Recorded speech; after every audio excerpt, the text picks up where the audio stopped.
High Island is presumably still filled with unmarked graves. They were never marked. These people were buried without ceremony and in dishonor for the humiliating and unrepentable crime of, wait for it, dying. They were buried as unbelievers, far from the House of David settlement and its House of Virgins, and far from the beaches and their shifting sandy soil. Apart from those few limitations, they could be anywhere.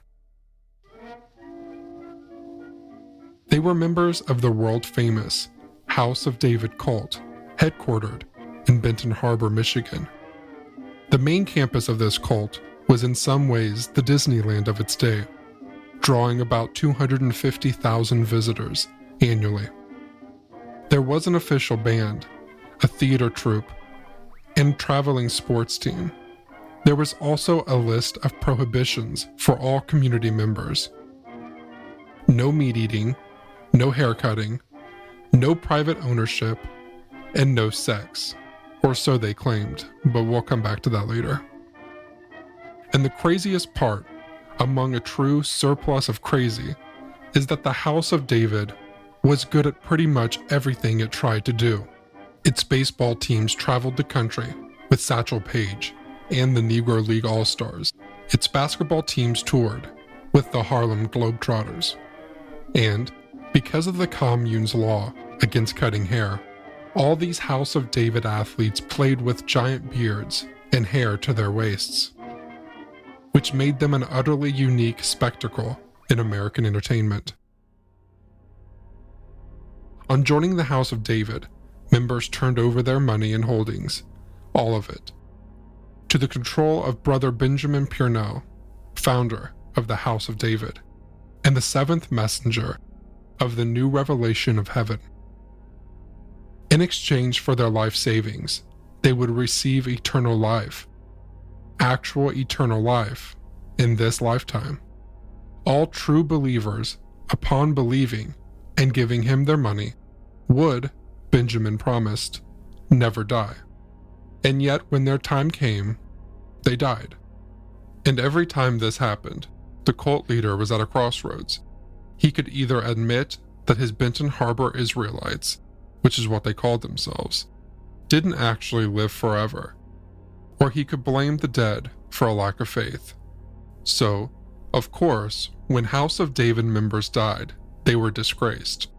Benjamin was so insistent on betraying the dead members of his group for their alleged faithlessness that when his own daughter died in an explosion at a fireworks factory, he refused to collect her body. It's weird, I know, and there's a reason this particular deception is unusual among all the weird promises that cult leaders offer. Relative to other religious bamboozles, it's a fairly stupid trick to fall for. But the Michigan Israelites believed in Benjamin's eternal life, and they buried their dead in dishonor in Benton Harbor, and also on High Island. High Island was kind of like the House of David's own version of the continent Australia. It was a satellite territory that also served as a penal colony far from the Michigan mainland, where members might be banished without leaving the control of the group. Just as England shipped its would-be Knots and convicts to that distant continent, misbehaving Israelites were sent to the remote water wilderness of High Island to spend cold winters in survivor mode, and the moderate summers shipping lumber and vegetables like potatoes back to Benton Harbor. In spite of all its hardships, life on the island appears to have been relatively pleasant and rewarding for those who live there. The first-hand accounts that survive are surprisingly upbeat for the challenges they faced and the cultural limitations of remote island life. They had live music. Of course, nearly every member of that cult was a proficient musician, and also played baseball on the island, using large rocks as bases and rough, sandy diamonds. They ate well, sang together, and earnestly discussed the colorful, impossible religious theories of Brother Ben. It was a fairly happy, functional place, with a few exceptions, which brings us to the House of Virgins. While all forms of sex were officially outlawed throughout the colony in favor of pure, more spiritual forms of intimacy, what this really meant, as it does in most celibate cults, is that only the spiritual leader gets to have sex, and he gets to do so with whoever he wants, without having to compete with other men. So Brother Ben, like any cult leader worth his salt, basically turned this happy, productive commune into his own private harem. It was said by his accusers, years later, that he had a sexual relationship with every woman in the colony. Purnell called these trysts rituals of purification, whereby he would cleanse women of their mortality with his own immortal flesh. He built a facility for them in Benton Harbor, called Shiloh House, and housed his favorites here, with private access points to each of their bedrooms. As rumors of Purnell's exploitation spread outside the commune, the government would inevitably come looking for evidence, and when they did, Brother Ben packed up his concubines and sent them north, under cover of night, to High Island. High Island was such a useful hideout for this kind of thing that the community built an octagonal log cabin here to house these girls for as long as they needed to be hidden. It was guarded at night to keep the men out, hence the House of Virgins. The House of Virgins was more exotic sounding than exotic looking, but it served its purpose admirably for as long as necessary until Ben could bring his girls home again. The last of these return journeys was initiated by a cryptic telegram. It read, "Bring the lumber down. Leave the green lumber off at South Haven, and bring the dry lumber through."